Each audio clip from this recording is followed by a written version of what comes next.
Hello, and welcome to Settle the Stars, Episode 20, The Sun, This Little Light of Mine. Hey folks, this is Alexander Winn. Today, we're beginning the last leg of our tour around the solar system. We've started with the innermost planet Mercury and made our way further and further out into the void, but now we turn back toward home and examine the thing at the center of it all, the Sun. After that, we'll begin our approach back home, stopping off at the Moon before finishing up with an exploration of our very own homeworld, Earth. It's been a wild ride and we're not quite done, so stick around. The importance of our Sun is hard to overstate, not just as an essential foundation for life here on Earth, but as an agent for order and stability in a system of innumerable objects, from the massive gas giants down to the smallest mote of dust. All are caught in and shepherded by the ever-present and powerful grip of our Sun's gravity. Today, we'll learn about how our Sun's engine, like many other stars, generates the heavy elements and produces the building blocks that make up everything we know in a continual cycle of life, death, and rebirth. We'll learn about what the future has in store for our Sun and the planets as its life continues. The Sun was first discovered by the ancient Babylonians. Just kidding. Listen, it's the Sun. It's been witnessed, observed, and worshipped worldwide since long before even language was developed. Since humans first learned to build anything, we have built monuments and megaliths to track its movements and announce the most important solar events to a young agricultural civilization, the solstices and equinoxes. In reality, these phenomena have more to do with the position of the Earth than the Sun, but the ancients could be forgiven for believing otherwise. The planet's seasons, produced by Earth's axial tilt as it rotates around the Sun, exposing different latitudes to different amounts of sunlight over the course of the year, are marked on our calendars by two pairs of important dates: the summer and winter solstices, which are the longest and shortest days of the year, respectively, and the spring and fall equinoxes, which are the 2 days of the year with exactly equal periods of day and night. These observations were part of a larger breakthrough from just a basic understanding of how the Sun rises and sets each day. Ancient observers became aware that the position of the Sun at a given time of day, say noon for example, was slightly different between one day and the next. So aside from the daily arc from horizon to horizon, the Sun is winding its own yearly path through the sky. This path is called the ecliptic, and the ability of cultures to discern and predict it over long periods of time represents a milestone in astronomical observation. Ancient civilizations around the globe marveled at their own ability to chart and predict these days and used them to anchor their calendars for important seasonal activities, like planting or harvesting crops or preparing for a monsoon season. But not all study of the Sun was about building a calendar or marking the passage of time. A lot of focused, disciplined observation took place too. One thing the Babylonians did do, seriously this time, was notice that the Sun did not move at the same speed along its ecliptic orbit throughout the year. They didn't know why, but the actual reason is that the orbit of the Earth isn't quite a perfect circle. It's actually an ellipse, or oval in shape. The conservation of momentum dictates that orbiting bodies in this shape of path speed up some portions of their trip, called the perihelion, and slow down a little on other parts, called the aphelion. The result is that for 2 periods of the year, the Sun will appear to move faster through its ecliptic path, while slowing down for others. The ancient Greeks, ever the masters of geometry, were the first to hazard guesses at the size and distance of the Sun. In the 3rd century BC, Eratosthenes managed possibly the closest guess, though the translations are ambiguous. But under one interpretation, he would have been correct by just a couple of percentage points. Later, in the Roman Empire, the Sun was worshipped as a god for a time, called Sol Invictus, or the Unconquered Sun. Its birthday was celebrated as the festival of Dies Natalis Sol Invicti, every year on or around December 25th, just after the winter equinox, as the days would begin lengthening again. Some historians believe that this celebration is the template upon which Christmas became founded, either as part of a general incorporation of Roman customs by the early Christians, or even as a more directed effort to blot out earlier traditions deemed incompatible with their own. From Sumer and Egypt to Central America and Japan, across the world, the sun was worshipped as a deity of immense power and prominence. It's easy to understand why, when so much of life revolves around it. Plants require it to grow, it resembles the fire we use for cooking and tool making, and it banishes all the scary dangers of the night. But for the most part, its relationship to humans was mythical and mysterious until, like with so many other things, scientific inquiry had developed enough to actually start studying it. In 1032, a Persian astronomer named Ibn Sina was able to conclude that the sun was more distant than Venus after witnessing a transit of the planet across the sun's face, helping to cement the sun as a physical participant in the solar system, not a separate mystical entity. In 1666, Isaac Newton's prism split the sun's light into the spectrum, showing that sunlight was a combination of colors, to which William Herschel added the invisible infrared wavelengths in 1800. These laid the foundation of modern spectroscopy, an essential technology that we've referenced many times over the last few episodes as an important tool for studying distant objects. In spectroscopy, light from an object is analyzed to determine what its chemical makeup is. When light hits a sample material, certain wavelengths of light are absorbed and others are reflected. Atoms and molecules absorb and reflect light differently, but those of the same type will behave identically, giving certain materials a specific fingerprint of reflected light that can be used to identify other samples of the same composition. This technology is essential for discovering information about objects that we cannot reach because they're too distant, or too dangerous to study up close or under a microscope. And stars are all of those things. But thanks to spectroscopy, we can simply analyze the light that a star emits to gain all kinds of information about it. By pairing this with other data about its size, color, and activity, and comparing it against the catalog of other stars we've been able to study, we can estimate a star's age, what kind of life cycle it will complete, how it's moving, and what will happen after it dies. In modern times, the advent of spaceflight enabled a much greater degree of observation than simply spotting sunspots or witnessing an eclipse. The 1950s and 60s saw the first probes, which didn't get much closer than the Earth already is, but they were able to collect the first detailed measurements of the solar wind and magnetic fields. Similar missions continued up until the 90s, adding greater imaging technology and the ability to observe gamma, X-rays, and ultraviolet radiation.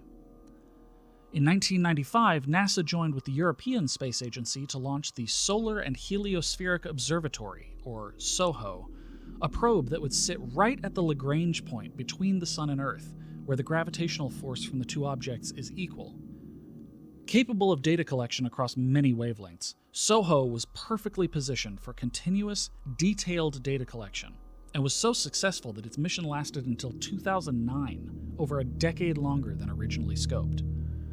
But all these satellites so far had only observed the Sun from the ecliptic plane, the same equatorial view we get here on Earth every day. What about the poles? In 1990, the Ulysses probe was launched and studied the Sun from a higher angle above the plane of the ecliptic. It was able to measure the solar wind and magnetic field from a new perspective, gaining valuable new information about different conditions in the Sun's higher latitudes. More recently, the Solar Terrestrial Relations Observatory, or STEREO, a job of acronym wordsmithing that will become clearer in a moment, was launched in 2006. This mission consisted of launching two probes, one of which would speed ahead and the other which would fall behind the Earth in its orbit. By pairing the images obtained from these probes, scientists can view the solar phenomena in, yes, stereo. Much like an old-timey stereoscope viewfinder and imitating the depth perception abilities that we humans receive from having two separate eyes, these probes allow for visualization of mass ejections and flares in 3D. These missions have advanced our understanding by, forgive me, light years, and not just about our own sun, but about the larger population of stars in our galactic neighborhood and beyond. So what does all that new information tell us? How does our little star measure up against all the others? Well, one thing that has become very clear as we've studied the Sun and other stars is that there is incredible diversity among them. Stars are classified in a number of ways, but most generally they're grouped according to a clever graph. If you plot a star's brightness, or absolute magnitude, on one axis and its color along another, you'll find that each star you add to the plot begins forming a series of regular groupings, with relatively few outliers. There are the white dwarfs, all relatively dim and mostly toward the blue end of the spectrum, and you have the giants, which are very bright and more slanted toward orange or red. But between them on your graph, you'll see a long, sinuous group of very densely plotted points, representing the largest grouping of the so-called main sequence stars. And while they can vary in color and brightness, their similarity with each other, at least as opposed to the other groups, is striking. The color spectrum has been broken into classes for grouping stars, each assigned a letter from O at the blue end through B, A, F, G, K, and M at the red end. Our Sun sits almost exactly in the middle of this diagram as a G-class main sequence star, or a G star for short, perfectly average in almost every way. In general, G stars exist by converting the element hydrogen into helium within its core.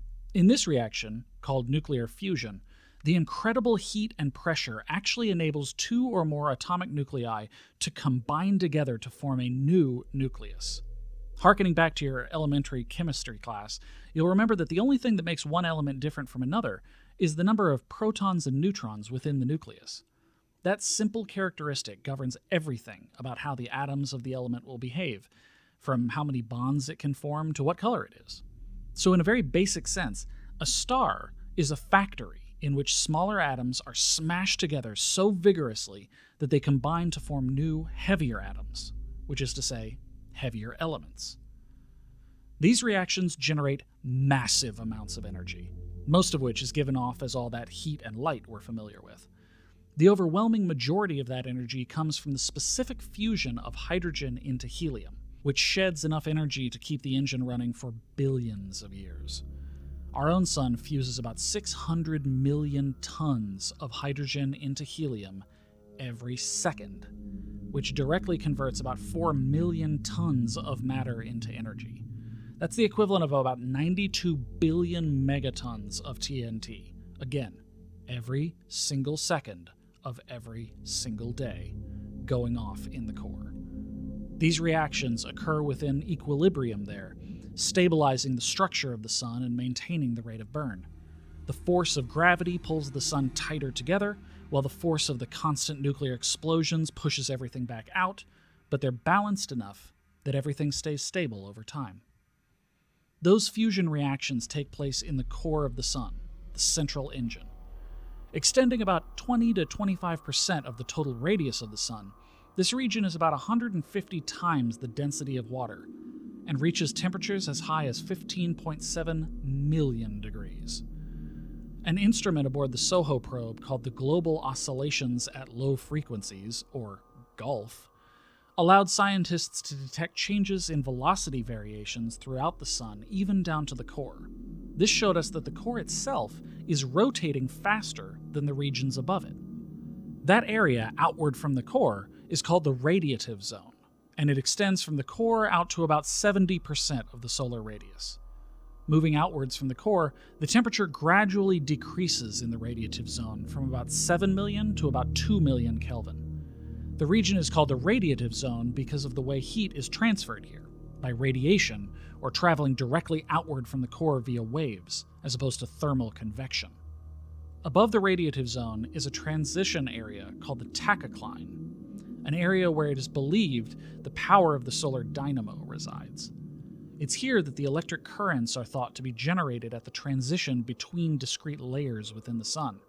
These electric currents generate the massive magnetic field that emanates from the star.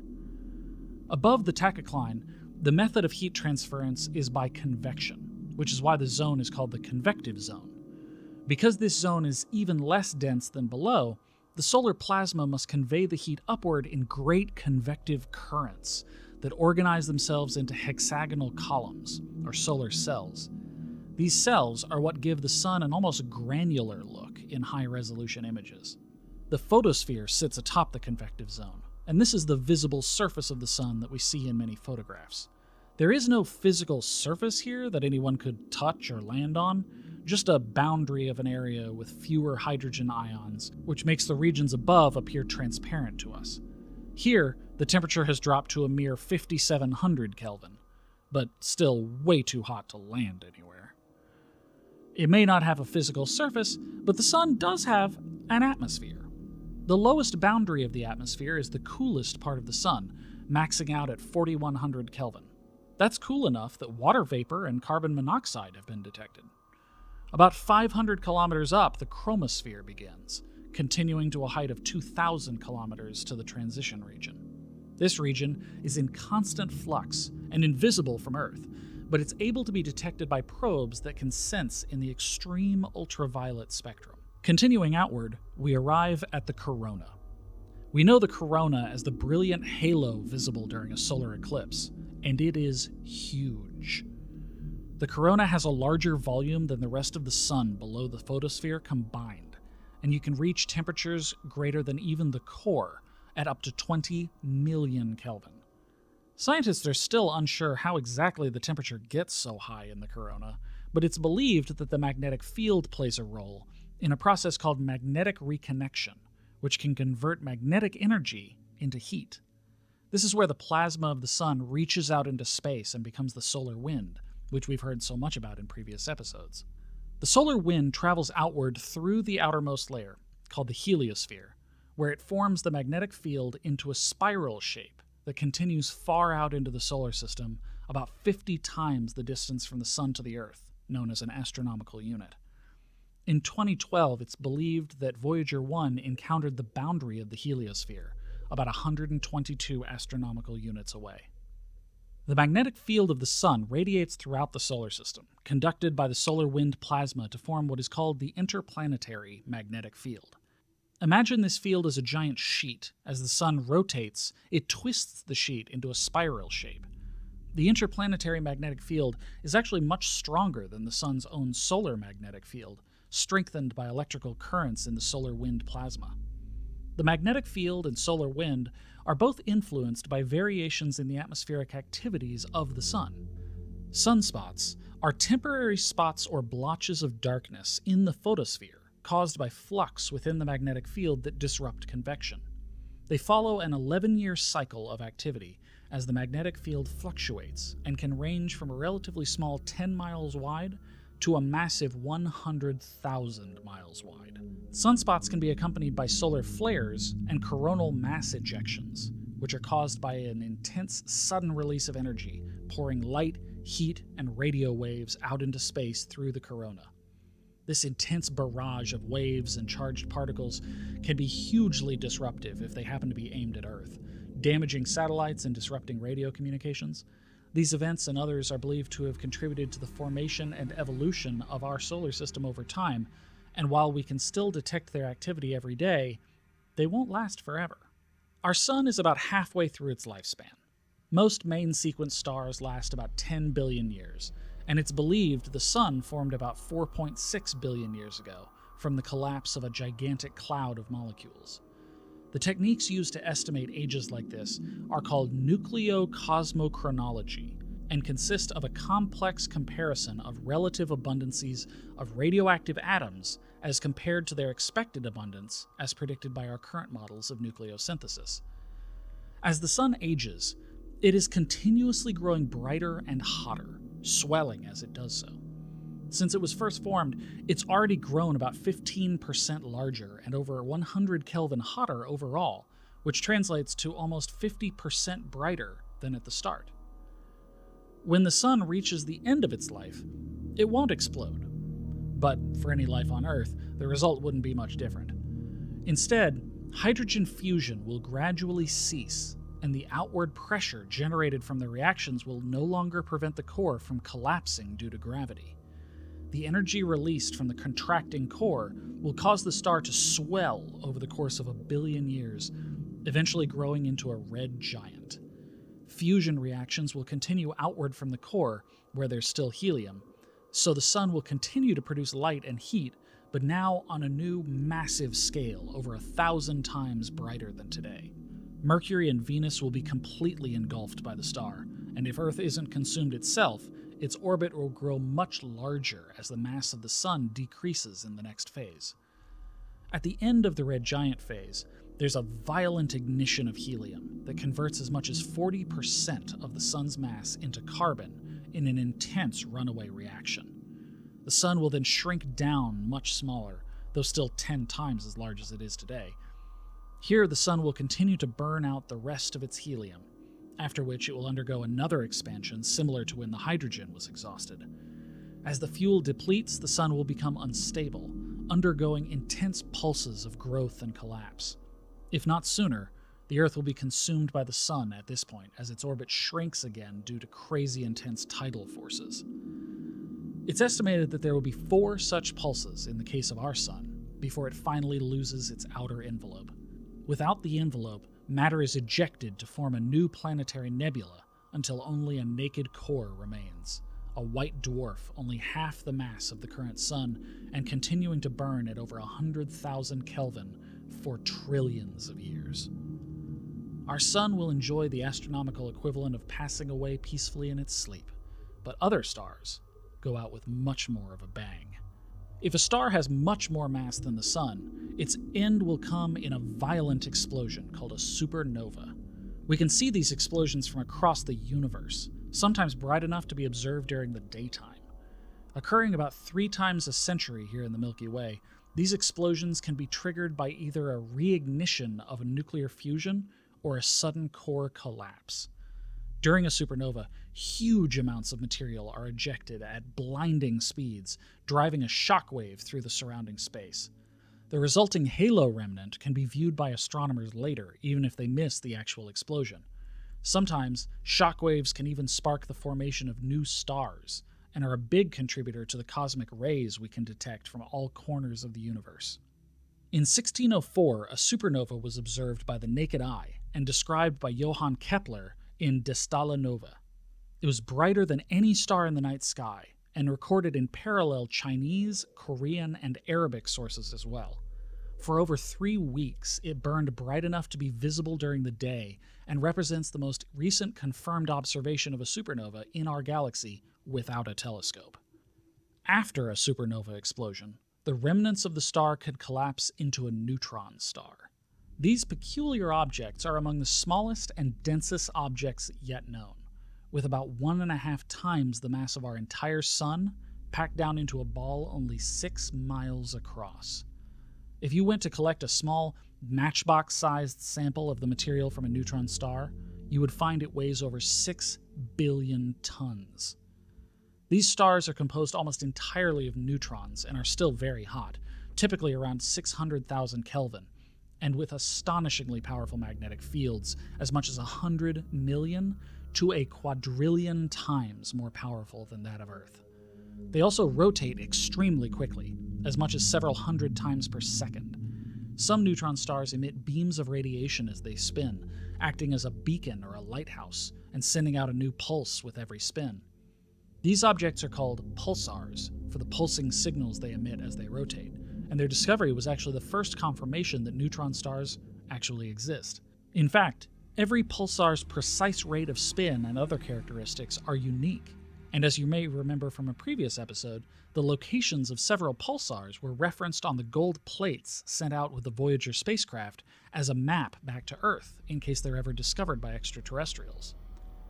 Stars that are even more massive will continue collapsing even after the neutron star stage, to become a black hole. These objects were purely theoretical until fairly recent observations confirmed their existence in 1971. Black holes skirt the edges of known science, swallowing everything, even light, in their gravitational pull.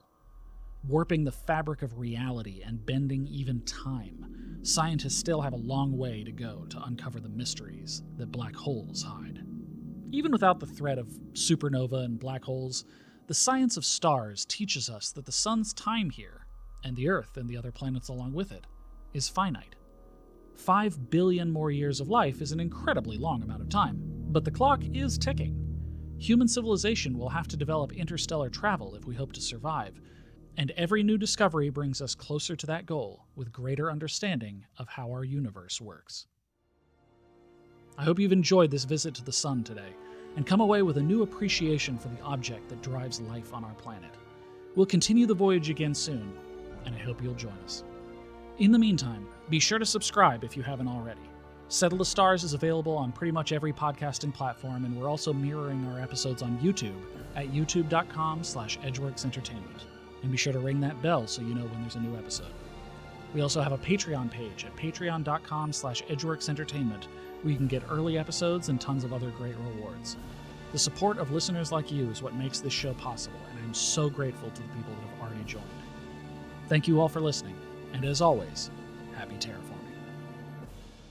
Settle the Stars is a proud member of the Edgeworks Nebula, a collection of intriguing and informative podcasts from Edgeworks Entertainment. Edgeworks Nebula.